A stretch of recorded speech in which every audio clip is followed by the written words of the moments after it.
Isa pong magandang umaga sa bawat isa. So, kamusta na po kayo? Isa, isa lang yan.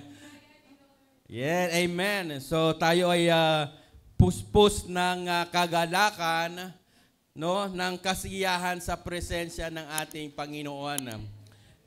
Kaya sa oras na ito ay atin na pong umpisahan ang ating mensahe. Tayo po ay nasa tema pa rin ng Christ, Power is the Answer. Okay. So ang pamagat ng aking ituturo sa umagang ito ay God's power is our ability. Amen. Ang kapangyarihan daw ng Diyos, yan ang ating kakayanan. Okay? So ang tema natin ay hindi pa rin naalis doon sa Acts chapter 1 verse 8, letter A. Sabi po doon, but you will receive power when the Holy Spirit comes on you. Okay, sino po ang kausap ng Panginoong Hesus dito? Ang kanyang mga disipulo. Ibig sabihin, yun po ang kapangyarihan is available doon sa mga believers, mga mananampalataya. Sabihin po natin, ako ay mananampalataya. Yung iba, mananampalataya. Amen, no? Lahat po tayo dito ay believers. When Jesus, nung tinanggap natin si Jesus as Lord and Savior sa buhay natin at pinabayaan po natin o hinayaan po nating makakilos sa ating buhay, tayo po ay considered and certified believers of the Lord. And yung power na yan is available para sa atin. But, again, during the time nung earthly ministry ni Jesus for 3 years, no?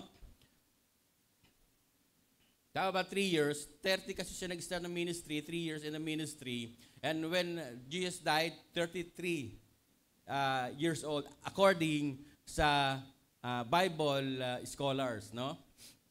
Then, kasama nila, yung mga disciples, so hindi pa ibinibigay yung Holy Spirit But yung spreading the good news, yung power ng Panginoon, dahil sa presensya ng Panginoon, kasama ng mga disciples, mga believers ang Diyos, ramdam na nila ang kapangyarihan. But wala pang manifestation because the promise of God, when the Holy Spirit comes upon them, doon mag-start yung talagang boom ng kapangyarihan ng Diyos. Amen? Tignan po natin. Mag-i-intro lang pala, di pa akong intro. Yan, introduction daw. Ano bang, medyo maliit, ano? Sige, lakihan na lang natin yung mata natin. O kaya, kung kaya pang lakihan, sige po. Ang sabi po doon, ang God's powers, o power is our ability, ito daw ay kakayanan na naglararawan na magagawa natin, no, bilang mananampalataya, yung mabuhay ng righteous in the sight of God. And ma-accomplish po daw natin yung mga bagay na pinapagawa sa atin ng Panginoon. No? Again, magagawa natin yung mga bagay na pinapagawa sa atin ng Panginoon dahil sa kakayanang yung divine strength ng Diyos. Hindi yung sarili nating kakayanan. Hindi yung, kaya ko to. No? Because we can do nothing naman apart from God. Amen? As believers, we can do nothing apart from God. And then, especially yung mabuhay ng may katuwiran sa harapan ng Panginoon. But, if you receive power nga, you will accomplish yung pagiging, ibig sabihin, kung gusto mong lumakad ng may katuwiran sa Panginoon, magagawa mo yon. Sino dito ang naghahangad o nagpipray o sinasabi niya, Lord, gusto kong lumakad araw-araw sa iyong katuwiran? Lahat tayo, no? Gusto natin yon kasi gusto nating mabigyan ng kuluguran ating Panginoon. Amen? And yung mga bagay na gusto nating mangyari, gusto nating ma-accomplish, yun po ay ability na binibigay sa atin ng Panginoon through the power of God. Ngayon, meron lamang po akong siguro mga 4 na na bagay o gustong i-share about the ability na the source is the power of God. Definitely, the power of God, yun yung source ng ating kakayanan. So, number 1 is ability to pray powerfully. Take note the word powerfully. Okay. Maganda yung turo ng nakaraang Wednesday sa prayer revival. Nakapakinig ako. Tama si Pastor Joey na lahat kaya nating, ibig sabihin, yung bang kaya nating mag-pray. Yes, as a Christian. Parang integral part na ng ating buhay ang kakayanang manalangin. Pero sabi nga doon, magagawa natin mag-pray. Pero the question is, how powerful pag nag-utter ka ng prayer sa Panginoon? Sa James chapter 5 verse 16, ang sabi doon, the prayer of a righteous person is powerful and effective. Ulit, the prayer of a righteous person. And who is the righteous person? Sabi ko kanina, ang tanong ko, sino dito ang naghahangad na lumakad sa katuwiran ng Panginoon? Tayo yon. And then the righteous person and those who redeem by God sa pamamagitan ng kanyang dugo.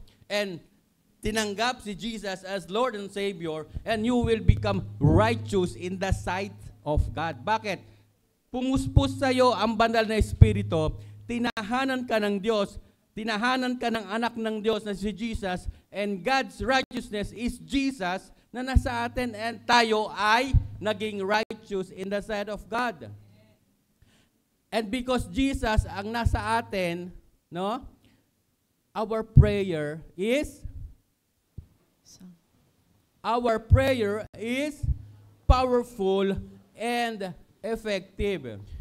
And therefore, to pray powerfully is our ability. Amen po ba? Kakayanan natin to. Mga kapatid, may kakayanan po tayo at isa doon ay ang kakayanan nating manalangin. Kaya hindi po excuse na sabi, ay hindi ako nakakapanalangin. Ang ibig sabihin, wala kang kakayanan mag-pray. Baka kulang ka ng power. Di ba? And that is the ability that God binigay sa atin. Huwag natin sayangin ang abilidad na yon. Okay? And kapag nag-utter tayo ng pray, and you are a righteous man, powerful and effective. So, ibig sabihin, Brad, ako pala, may kakayanang manalangin, at kapag ako nanalangin, it's very effective. Bakit hindi ko ginagamit ang abilidad na ito? Kung effective pala ang aking panalangin. That is the question. Diba? Yan ang tanong. And we need to use that ability. As God says, God gave you the ability. Hindi tayo lumpo. Hindi tayo spiritually lumpo. Kaya, through the power of God, ibinibigay ng Diyos yung ability na yun. And that is to pray powerfully. And it is very powerful and effective. Yung tinatawag na earnest and faithful request dun sa divine. When you say earnest and faithful, dun nagmamanifest yung kapangyarihan ng panalangin. And tama nga yung turo nung Wednesday, meron pa dyan yung burden. Merong ang tawag yung bigat, no? Yung bang parang burden ka sa isang bagay na ipinagpe-pray mo. Doon yung tinatawag, pumapak yung powerful prayer. Hindi, tama nga, nagagawa natin mag-pray. Lord, ganyan-ganyan, na-assign tayo mag-pray. no? Pumapasok tayo sa prayer room na nagpe-pray tayo. Kaya natin gawin yun eh. But, iba pang usapan kung ito ay may bigat, burden.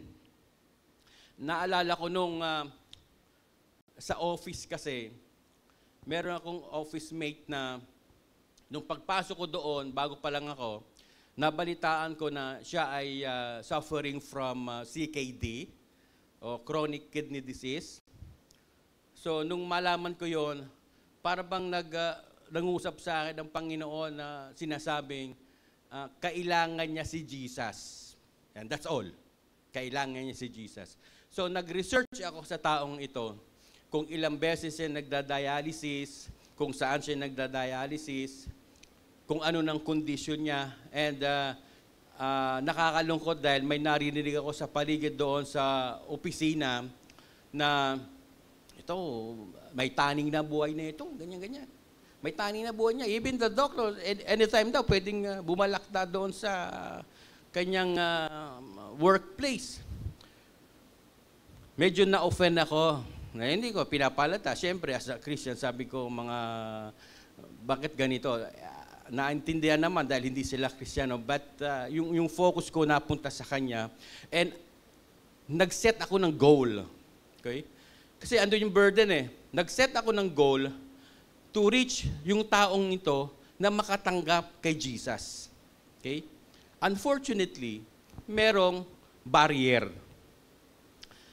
Siya, operator. Ako naman, andon sa office. Iba yung position na, malayo.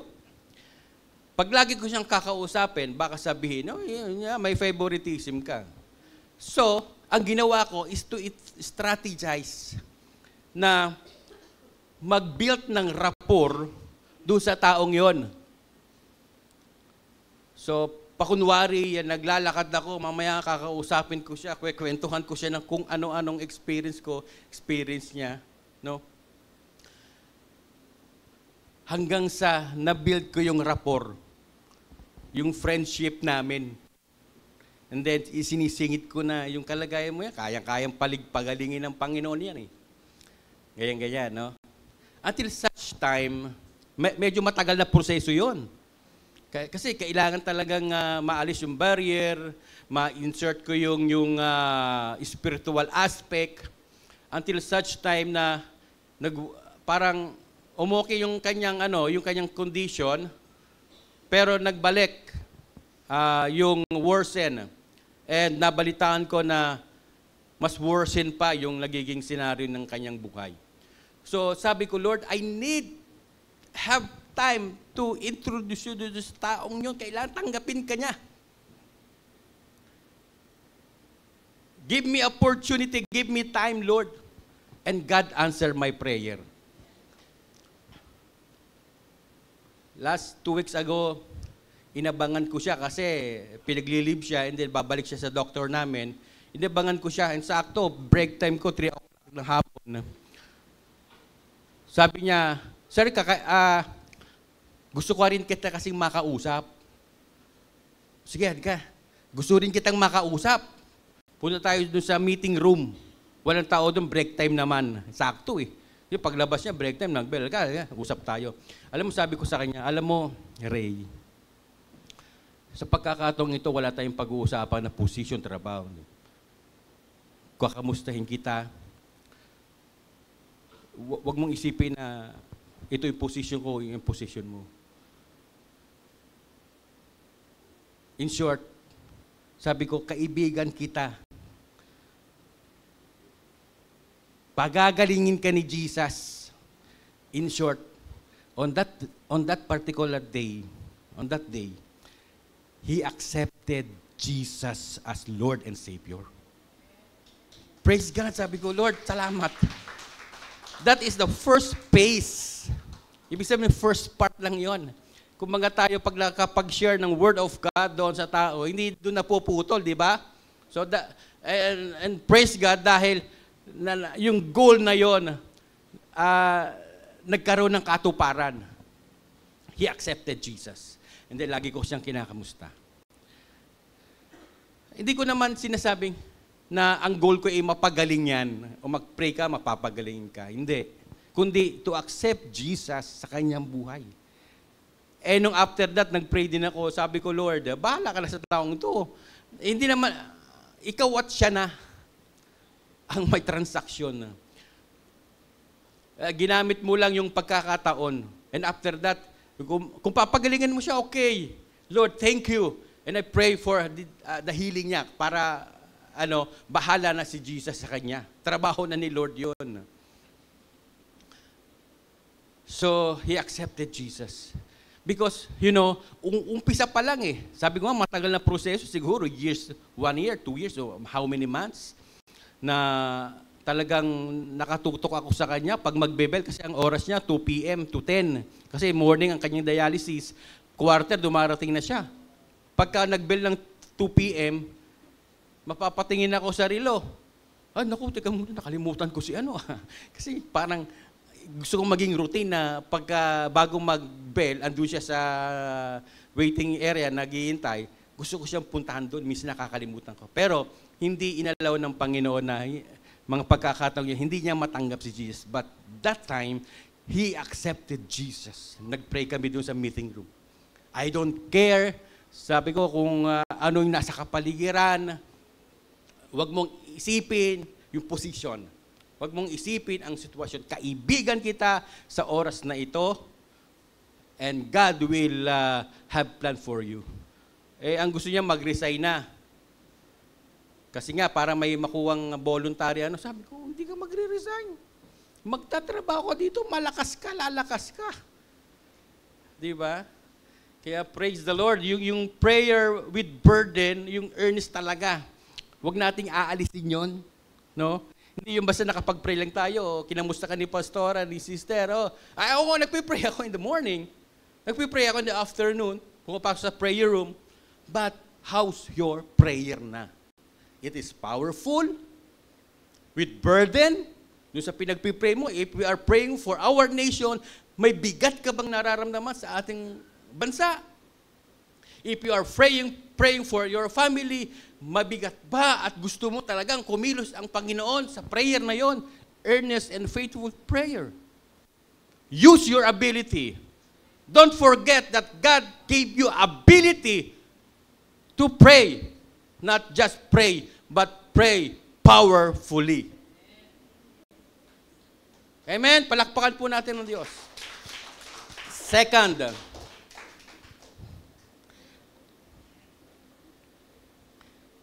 sabi doon, ability to share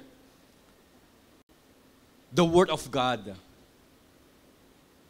Take note the word boldly, may katapangan. Okay? Ability to share the Word of God with boldness or boldly, katapangan. Sino dito takot mag-share the Word of God? So wala. Sino dito may tapang na i-share ang Word of God? Sino dito? Hindi alam. Kasi walang tumaas ng kamay. But take note, brothers and sisters, we have the ability to share the Word of God boldly. No? Naalala ko nung high school ako, siyempre, ako Christian yung sa loob ng room, during our break time, habang kaingayan ng kapaligiran, habang busy ang lahat naglalaro, dahil break time nga, naglalaro ng sipa, high school may narinig akong salita at ang sabi niya, tanong siya, Alan, paano ba ma-born again? Biglang huminto ang mundo ko sa kabisihan. And na-focus yung attention ko doon sa salitang yon, yung tanong na yon. At simula noon, hindi ko na pinakawalan. Di ba? Parang sales yan Pagka, limbawa, may nagtanong sa'yo, o kaya tumitig lang sa produkto mo. Di ba? Ang parang may konting interest doon sa product. Di ba? So, sa marketing strategy, hindi mo na siya tatantanan. Pag nagpakita ng 0.01% ng interest, ikaw nang balang magpalaki nun. yung kanyang interest para kumuha siya ng product. But yung time na yon, nung narinig ko, tinabihan ko na. Yung classmate ko na yun. Sineran ko, ay ganito yan. Hanggang sabi ko, okay, hindi ko siya inilabas doon sa comfort zone niya. Kung gusto mo, invite kita doon sa Aurolio, pero ako susundo sa'yo. Diba? Pag nag-share tayo, ganun eh. Huwag na, sige, invite ka dito, punta ka doon. Hindi. Ang ginawa ko, hindi ko siya inilis doon sa comfort zone, then, ako ang nag-adjust sa kanya. Hanggang sa nadala ko sa Aurolio. Hanggang sa na-born again siya. No? And then during that time, may mga boldly sharing ba ng Word of God eh. No? Sa mga sasakyan, sa mga ano. And that is the power of God, the ability na ibinigay sa atin ng Panginoon. Why? Ito kasi yung mandato. No? Sabi doon, the Holy Spirit provides the power, wisdom, and grace needed to be the witness to others. Hindi naman sinabi ng Panginoon na, okay, go and preach the good news. But God provided yung mga kailangan natin para magawa natin yun. Ano? Holy Spirit, wisdom, grace. Di ba? Hindi naman tayo pababayaan ng Panginoon eh. Di ba naalala nyo yung si Moses, gusto niyang humarap kay Pharaoh. Natatakot siya. Kaya ang naging spokesman niya si Aaron. Kapatid, ikaw na humarap. Natatakot ako. Si Aaron ngayon ang naging spokesperson niya. Pero andun pa rin ang Panginoon eh. Di ba? Kung meron kang worry to share the Word of God, ang una mong titignan, siyempre yung pagmamahal mo sa kapwa mo na sila'y maligtas. And you are Christian and you have ability to do this. Amen? Dahil sa wisdom, grace ng Panginoon na ipinrovide sa atin. Doon sa Matthew chapter 28, verse 16 to 18, bago yung Acts chapter 2 o chapter 1, bago yung pouring ng Holy Spirit, di ba? Tinipo nagpakita si Jesus doon sa mga disciples, sa mga believers. And then yung nagmi-meeting na sila, nagbigay ng instructions si Lord, si Jesus, ito gagawin nyo, ganyan-ganyan. And then, huwag kayong aalis sa Jerusalem dahil kayo ay pupuspusin ng banal na Espiritu na as promised by God. And you will be the witness. Ganyan, preach the word. So, ibig sabihin, kumbaga, then, on Acts chapter 1 or Acts chapter 2, doon na nagkaroon ng pouring of the Holy Spirit. Kumbaga sa driving school, meron tinatawag na theoretical at saka practical, di ba? Pagka ka ng theoretical school, ituturo sa iyo lahat kung paano. Ito huwag kang liliko diyan, ganyan. Pagdating sa practical, eto na, actual ka na, nagda-drive ka na. Di ba? Ganon. But this time, after Jesus orient yung mga disciples and aakyat na siya sa langit, eto na. Yung sinasabing you will receive power after the Holy Spirit upon you, na puspos na sila ng banal na Espiritu, Acts chapter 2, and yung power ng Panginoon nagmanifest na, nagdouble. Di ba? And they shared the Word of God, and many people during that time, during the Pentecost, ay maraming naligtas. Di ba? Kaya siguro naisip nila na, yung sobrang kakayanan ko at saka yung pagmamahal ko talaga sa perishing soul ay naandon. Kaya gagamitin ko yung abilidad ko na makapagbahagi ng salita ng Panginoon. Di ba mission natin yan sa JIL? To bring peoples closer to the living God. How? Kung hindi mo gagamitin yung ability mo. How? Kung matatakot ka. Paano tayo magmumultiply? Diba? The team. Christ's power is the answer. Yun yung sagot. Hindi yung nakakulimkip ka lang doon sa isulok. A-attend every Sunday.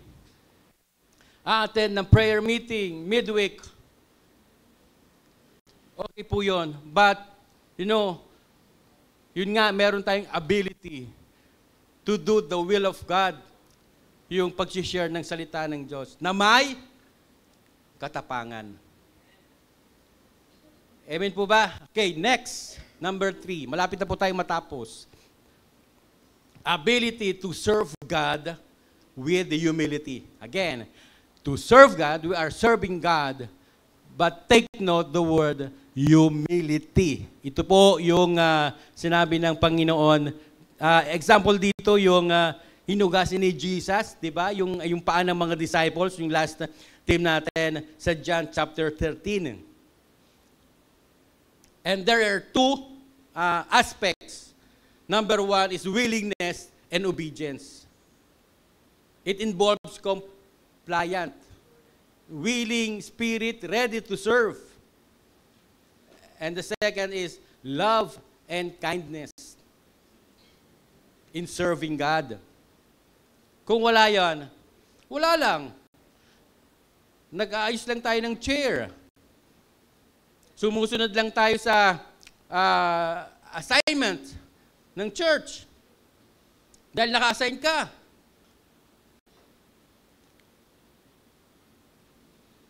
At yung iba gusto lagi daan dito sa unahan. Jesus, siya ang pinaka-best example of humility pag naglilingkod. Siyempre, inuna niya yung kanyang kapwa. Ba? So, lahat naman tayo dito, in any form of service, na pwede nating ibigay sa Panginoon. Kahit hindi ka nakikita, pero nakikita ka ng Diyos. Kung ikaw ay taga-ayos ng upuan, taga-bigay, financially supporter ka, ikaw ay nasa pulpito, but God, yung puso mo tinitignan. Are you willing? Are you obedient? Do you have love and kindness doing that service? Yung pang sikreto mong nagbibigay sa Panginoon? Yung ba ay talagang sumusunod ka sa Diyos with love and kindness? And that is the question. So, ability to serve God in any form of service, kailangan may pagpapakumbaba. Amen? The last ability we have here is the ability to get wealth. Ayan. Ito pinakamaganda. Yung ability to get wealth.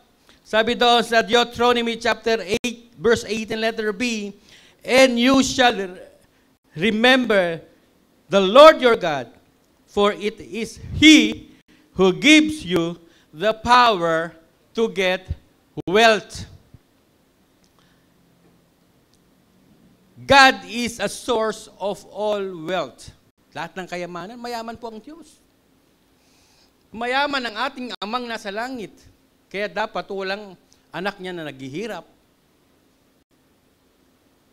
And He blesses His people abundantly as part of His provision. Ang ganda. Tingnan natin. Sabi doon, ang Diyos ang source ng lahat ng yaman at pinagpapala niya ang mga tao niya abundantly as part of His provision. So, kung provision ng Panginoon yun, tayo lahat ay mananagana. Okay. And then, take note, hindi naman manggagaling sa Diyos lahat ng pagkilos. Kaya nga ibinigay na sa iyo yung abilidad, yung kakayanan, yung sekreto ng Diyos para ikaw ay managana. Sabi doon, ang kayamanan o ang kayamanan ng Diyos encompasses both spiritual riches and material possession. Diba? Yung yamang spiritual ang priority ng Diyos sa buhay natin. Ayaw niyang mangayayat ka spiritually. Gusto niya laging may kinakain ng kaluluwa mo. Diba? Sabi doon sa 3 John 2, ang sabi doon, I pray, I wish above all things that thou mayest prosper and be in good health as your soul prospers. Kung paano ang spiritual mo at ang physical mo, yung material na bagay, dapat balanse. Okay? Yun yung nais ng Biblia, na tayo managana, hindi lamang sa physical o material na bagay. Ayan, kalooban ng Panginoon. Paano naman ang iyong espiritu? Sabi ko nga kanina, pababayaan mo ba yung maghirap? Pababayaan mo ba yung mangayayat? Pag tumingin ka siguro, pag halimbawa, pag tumitingin tayo sa salamin na malaki, kung nakikita lang natin siguro ang ating spiritual, pag tumingin tayo ganyan, ano kayang itsura? Kung ikaw ay malusog, pag tingin mo sa salamin ng gano'n, makikita mo ang sarili mo payat na payat. Yun ay spiritual. Na-imagine nyo, yung bungong-bungo, ang lakas-lakas mo, ang katawan mo, ang laki-laki. Pag tingin mo sa salamin, bungo. Payat na payat. That reflects your spiritual aspect. Pero pag tumingin ka, pareho, managana yung katawan mo at ang espiritu. And praise God. Ibig sabihin, nawawala yung abilidad mo na managana spiritually. Delikado po yun. Di ba? So, ibinigay ng Diyos yung kanyang provision, yung kanyang sekreto, paano tayo managana. Hindi lang ito yung sinasabi natin, tithes and offering, mananagana ka. Alisin natin sa mindset natin na once you give, you will receive. Mananagana ka. Dahil yun ay part ng Christian life natin. Pag nagbigay ka, ibabalik sa Diyos, ng Diyos sa iyo. And that is true in Malaki chapter 3:10. Pero, may mga bagay na ipinakita sa atin ng Diyos, yung ibang pamamaraan, paano tayo mananagana. Sabi nga dito, encompass both spiritual riches and material possession. Kung meron kang kakayanan na magnegosyo, okay. That is the ability. That is will ng God. Kung may kakayanan ka na other income, yes, that is the ability. Kaya nga, both spiritual and material possession or material riches. Yun ay kalooban ng Panginoon sa atin. Kaya nga, yung ability to get wealth, yun yung gusto ng Diyos na mapasa atin o maranasan natin yung kasaganahan na yon. Hindi lang spiritual, of course, priority, but also material na bagay. Sa isang makadiyos na kaparaanan. Amen po ba? So, this ability, yung nakita natin, ability to pray powerfully, ability to share the Word of God, boldly, to serve God, humility, and the ability to get wealth.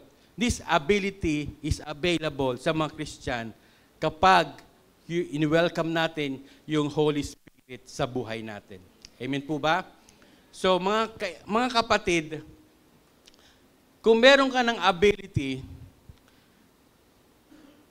anong gagawin natin is to exercise that ability. Huwag nating itatago yan sa baol. Otherwise, mabubulok lang yan. Mananatili tayong nandyan lang sa ating kinaupuan. But God, since binigay niya ang ability, hindi siya, kumbaga, kaya nga, pinuspos niya tayo ng Holy Spirit, di ba? And the Holy Spirit upon you. And that is the source of our ability na magawa natin kung ano yung kalooban ng Diyos sa ating buhay.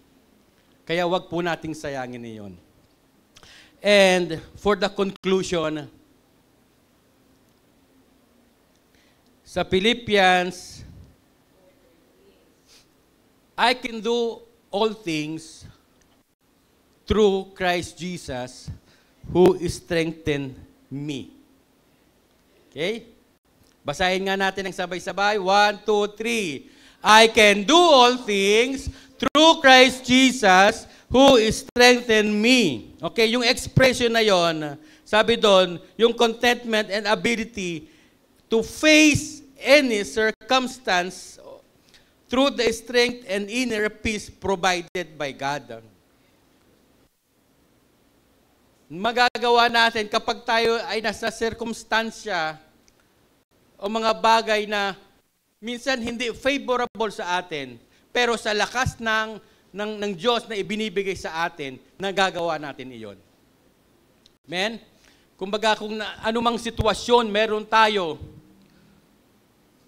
hindi favorable, and just look unto Jesus, the author and finisher of our faith, He will give you strength to face the circumstances. Kaya walang excuse kung sabihin natin na hindi natin kaya iyon. Walang excuse, di ba? Ay, hindi ko kaya ito. Ibinigay na nga sa yung Holy Spirit. Meron ka ng ability. Meron pang lakas na galing sa Panginoon. And yet, sasabihin mo, Lord, hindi ko na kaya. Ngayon, sa pagtatapos, gusto kong mag-share ng isang testimony. Ito ay tungkol sa aking karir. Way back 2010, nung makapag-work ako sa medyo malayong bahagi ng Laguna, I accepted the challenge during my interview. Kasi mataas, malakas ang labor intense sa lugar na yon. Siguro, dahil yun ang forte ko sa mga labor organization. Tinanggap ako, then provide yung mga pangangailangan ko. Kaya lang, dahil sa sobrang taas ng labor intense,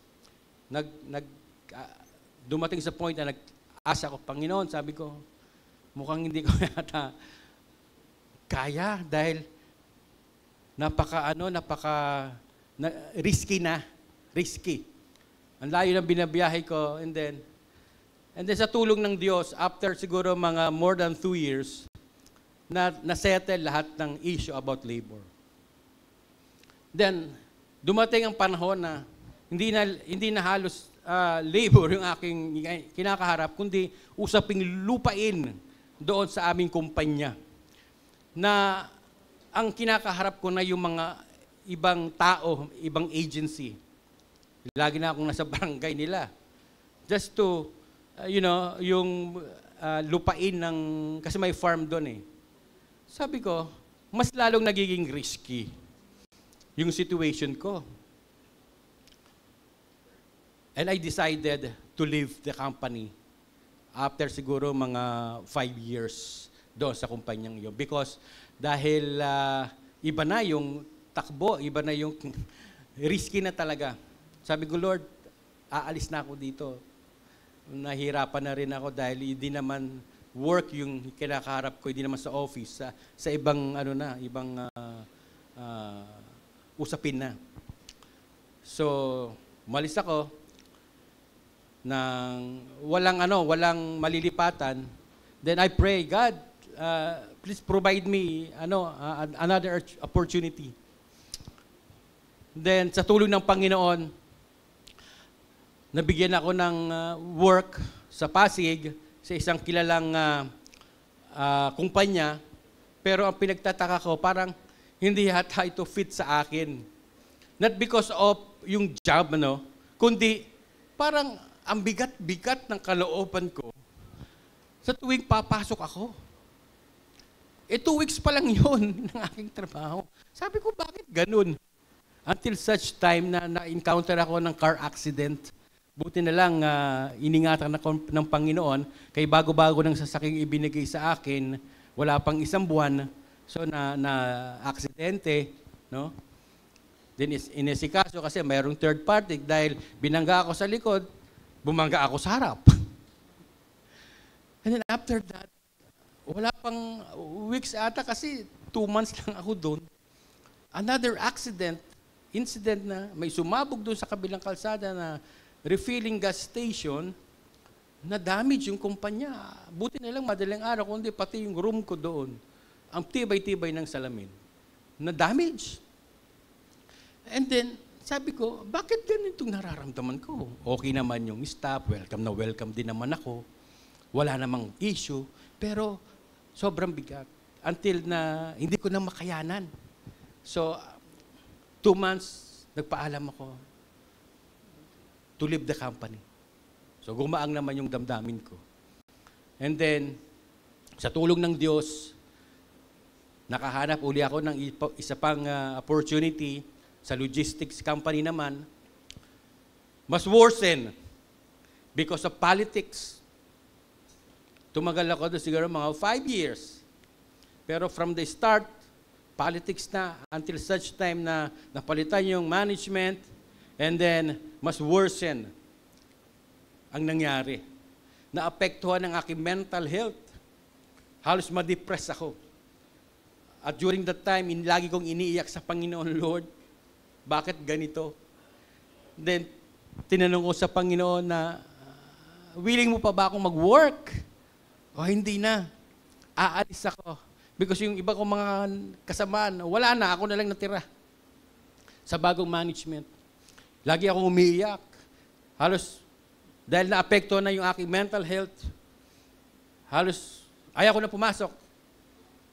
Sobrang pain because of politics. Sabi ko sa sarili ko, baka makahanap ako ng ibang trabaho. Ganon din ang mangyayari. Masasaktan lang ako, ganyan-ganyan. And then bago ako umalis, sabi ko sa Panginoon, Lord, aalis ako. Paalam ako sa wife ko na magre-resign na after 5 years dyan sa may logistics. 3 years ago. Then, habang nag-a-apply ako, siyempre wala nang nagre-reply na mga company because of my age. Pero since hindi ko na kaya talaga, nag-file ako na walang malilipatan.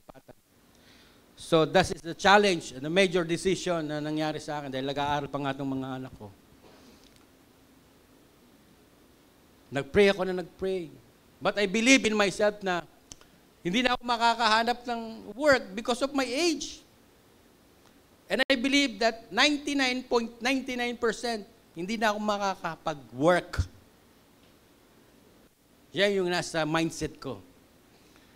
Pero nangusap ang Panginoon. If you have 99.99%, there is still 0.01 with God. Kahit mag-negative yan, may numbers pa rin naman, di ba? But this time with God, the 0.01% remaining with God.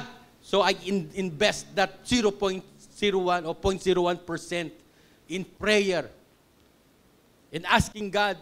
Then, iniba ko yung style ng aking panalangin. Sabi ko, Lord, may mga pain ako naranasan. Pag alam ko, bibigyan mo ko ng another opportunity, but this time, samahan mo ako.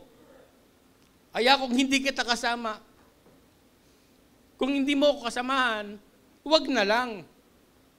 Dahil ang hirap. Pero pag kasama mo ako, nobody harms me.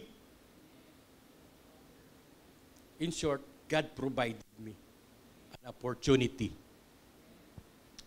Nung nabalitaan ko, may inalis pala doon na isang pinalitan ko. Ay, galing ng Lord, may inalis yung tao, tapos ako pala yung pumalit.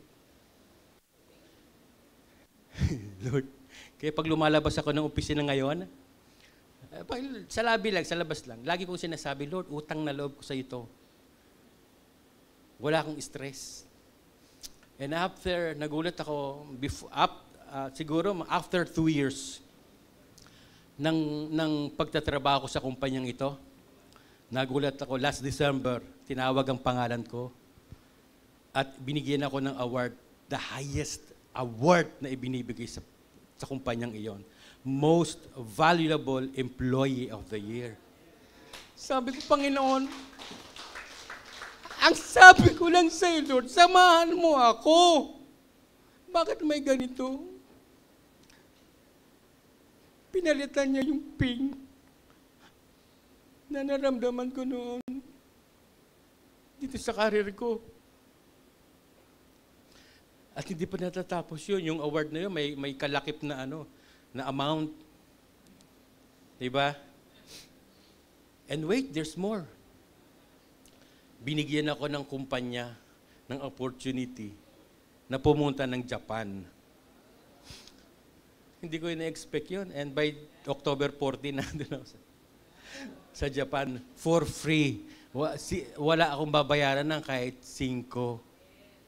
Just to, okay, punta ka ng Disneyland. Sumakay ka ng bullet train. Nainggit si Alden Das eh. Itong si nagpunta ng Hong Kong. Sinama ng huwag kang mag-alala. Manalangin ka lang. Ikaw din. Diba? Sabi ko naman. Sabi ko sa wife ko, ngayon walang stress. Mamamatay ako na walang stress sa trabaho. Because of God. Diba? Kapag may nararanasan tayong pain ngayon, huwag nating isipin na yun na yun. Pag may nararanasan tayong pagsubok, huwag nating isipin na yun na yun. May inihahanda ang Diyos sa iyo. May inilalaan ang Diyos sa iyo. Because you have the ability provided by God. Kung ano mang nararanasan natin ngayon, yun lang yun. Hindi natin alam, baka after that pagsubok sa buhay mo, makita mo ng sarili mo, nasa Japan din. Pero hindi, that's true. Because hindi tayo pababayaan ng Panginoon eh. Ano ba't ibinigay niya sa atin ng Holy Spirit? Ano ba't ibinigay niya sa atin ang ability? Kung pababayaan na tayo, nakalugmok dyan. No. Just continue to serve God, to worship God. Just continue na manalangin sa Panginoon. Akala ko nga, ayun na yun, wala na eh. May mga ganito palang pagkakataon na inilaan sa atin ng Panginoon. Pero ito simple lang to parang sa mundo, ito lang to para maranasan natin. Pero ang pinaka-importante, naranasan natin yung presensya ng Panginoon sa lahat ng buhay natin. Amen? Palakapakan po natin ng Diyos. Tayo pong lahat ay tumayo.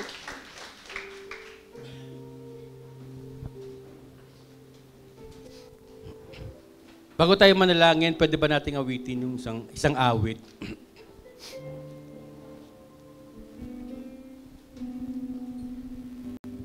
Savior of my soul, I confide in you through all my darkest. Kung kaya mong itaas ang kamay mo, so be it.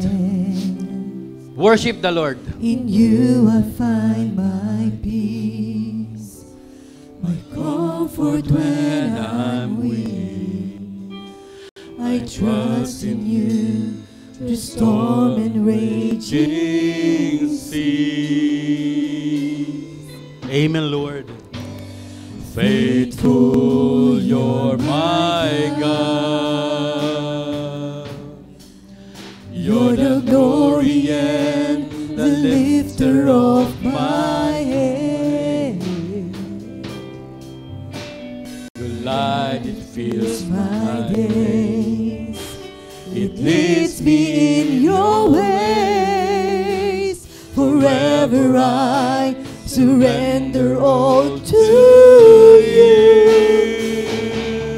and I live, Savior of my soul. I confide in you through all my darkest moments. Yes, Jesus.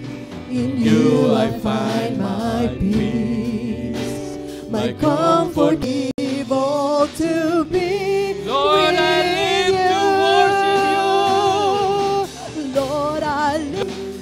Take me higher. Draw me deeper. I give all to be with you. Hallelujah. Jesus, dakilang Diyos amang makapangyarihan sa lahat. Lagi mong pinaparanas sa amin ang iyong katapatan, ang iyong kabutihan. Kahit kami, Panginoon, ay nagkukulang, patuloy na nakalaan ang iyong kamay upang kami ay itayo at patawarin sa lahat ng aming mga pagkakamali. Salamat, Panginoon, sa dakilang pagmamahal mo na lagi mong ipinapadama sa amin. Hindi mo kami pinababayaan. Sa mga sitwasyong aming nararanasan, Panginoon, lagi mo kaming inaalalayan. Marami pong salamat. O dakilang Diyos, alam mo, Panginoon, ang mga circumstances ng aming buhay.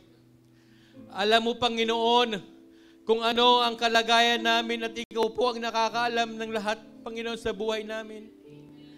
At itinataas ko po, Panginoon, ang bawat isa. Lord, continue to move in their lives. Continue to touch their lives, Panginoon. Kung sino man ang may sakit karamdaman, kung sino man ang dumaranas, Panginoon, ng anumang pagsubok sa buhay, Lord, this is the time, Panginoon, na yakapin mo ang bawat isa na naririto. Lord, we thank you so much for the ability na ibinigay mo sa amin. Maraming salamat sa mga kakayanang ito na kami ay patuloy na lumalapit sa iyo at nakakalapit sa iyo. Truly, that we can do nothing apart from you. And we thank you for the lives ng bawat isa. Patuloy mo silang kausapin. Patuloy mo sila, Panginoon, na yakapin. At patuloy mo po silang samahan sa araw-araw nilang mga pamumuhay. Maraming salamat, O Diyos. Tunay nga na ikaw ay dakila at tapat sa buhay ng iyong mga anak. Kaya ang aming puso, O Diyos, ay patuloy na nagpupuri at nagpapasalamat sa dakilang kabutihan mo na patuloy mong ipinaparanas sa amin.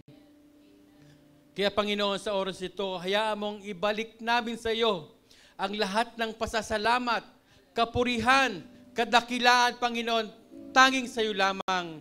Sa pangalan ni Jesus. Amen. Amen.